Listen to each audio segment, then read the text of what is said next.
Good morning guys from a cold and lonely Wilmslow railway station near Manchester. Well, I'm just waiting for a train actually, which is going to take me up to Manchester Airport. Well, from there I'm taking a flight down to Doha with Qatar Airways in one of their 777s. Now I've booked and paid for a ticket in economy, but I'm hoping to get a little bit more than I was expecting. Do you want to know the reason why?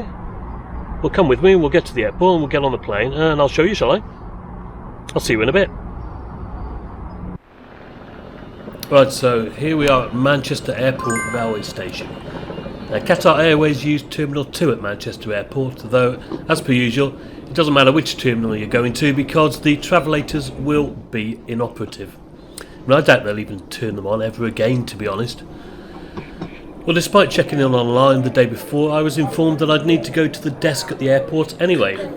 Being One World Sapphire status, I was able to use the business check-in and the fast-track security lane.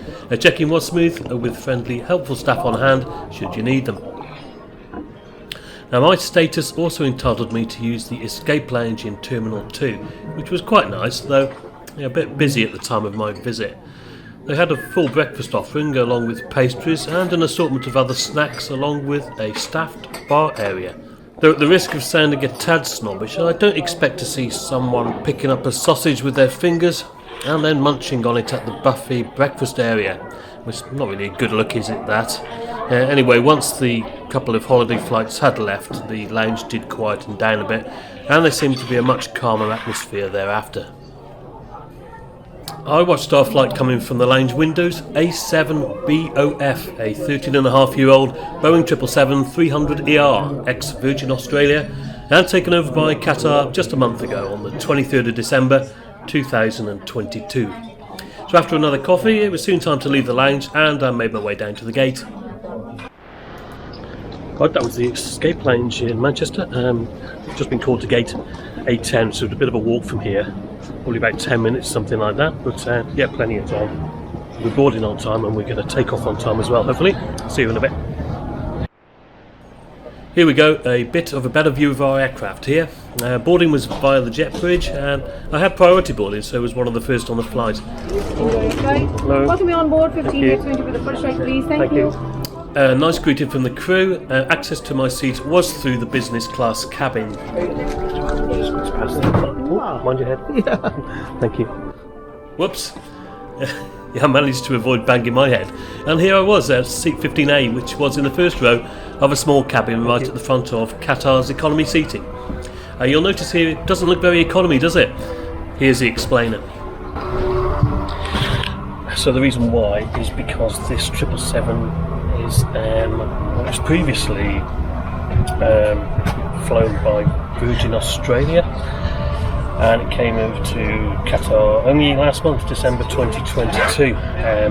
So when I looked at the seat map the other day, they still got their old premium economy products in there, so moving my seat from economy 35k, I think it was, something like that, to 15A was a massive advantage for this flight, which is going to be around about 7 hours, something like that. So yeah, I'm really looking forward to it now, and I'll show you a little bit more about around the cabin in a while, and I'll catch you in a bit.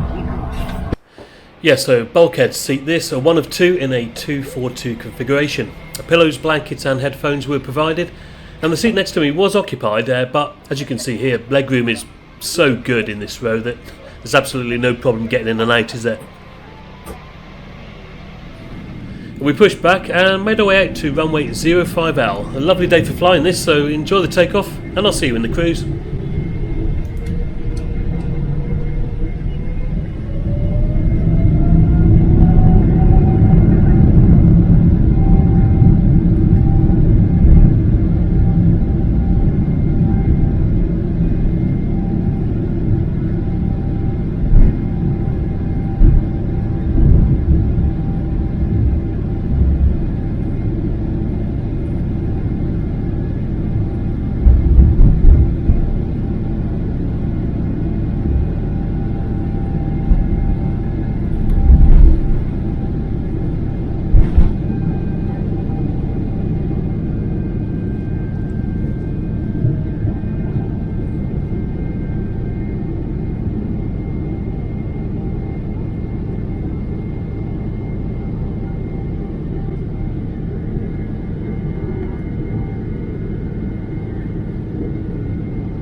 Right, so as you would expect, everything pops out from the side of the seat in this location. Here's the IFE screen, which is operated by the remote, which also pops out, this time from the side of your armrest.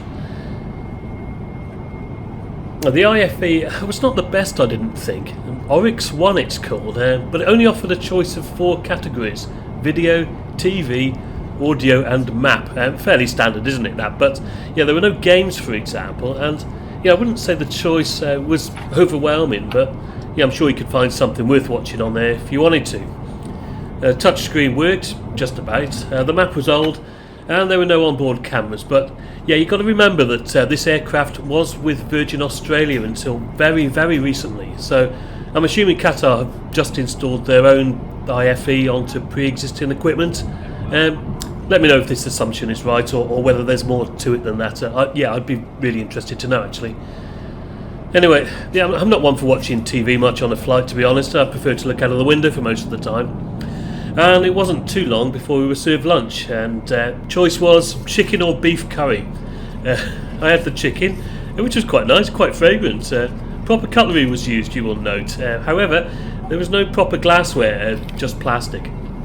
I had a glass of wine and a bottle of water, which was also provided, though I think bottles of water should have been handed out upon boarding, personally. Let me know what you think. About 45 minutes after the meal, we were offered a further drink, tea, coffee, alcohol or otherwise. And then it was time to check out the loo. The toilet I chose to use was 3 rows back opposite the galley. Didn't seem obvious at first where the toilet roll was, though I eventually managed to find it in a drawer. There was some eau de toilette on the side, but the tap, right, well, here we go again. It had run out of water. Yeah, there were no hand sanitisers available, though to be fair, I don't think the crew were aware of any of this. The previous occupant certainly didn't say anything as he exited, but yeah, I did actually bring it to their attention myself.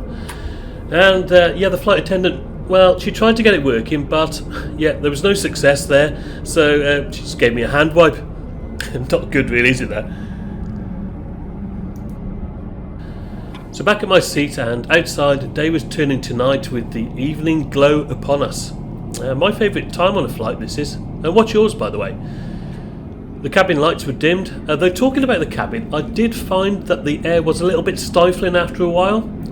And maybe that's why I was keen on getting some water earlier on, but yeah, I'm not sure if the pressure was right, but I'm not that familiar with the 777, to be honest, so is that something that you can attribute to this aircraft? It was quite warm on boarding, and it's also worth noting that there are no individual air vents overhead. Not much to see outside at this point. It had become totally dark. I did contemplate the Wi-Fi, which at $10 for the full flight, I thought was pretty good value. But to be honest, we were well into the journey at this point. Yeah, something I should have checked out way earlier on in the flight. Clear skies now, and occasionally you would see the lights of some faraway city in the distance. According to the map, we were somewhere over Greece, so I would think maybe Thessaloniki? Anyway, we were served a further hot snack, I guess you could call it, which for me was a chicken roll, like a sausage roll, only with chicken in it. And yeah, it was probably best described as something that keeps you going for a bit. But yeah, overall, I was quite enjoying the flight. It was my first time with Qatar, and yeah, okay, there were a few slight negatives, but I'd really lucked out with the seat, and yeah, you're not going to get any better than that for an economy price, are you? I paid £236.28 for this one-way ticket, plus 7,550 avios. We were on approach now to Doha Airport, and yeah, apart from possibly discovering the whale sharks of Qatar, I was looking forward to seeing the famous massive bear with the lamp on its head in the airport terminal. Well, making my way to that was going to be slightly more challenging than I was expecting, as I was about to find out.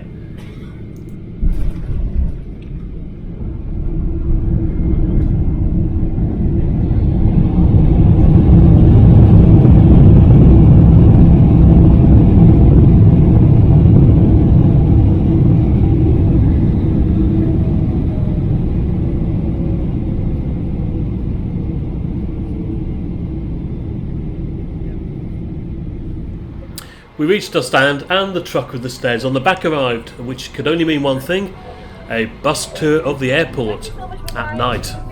Your steps, please.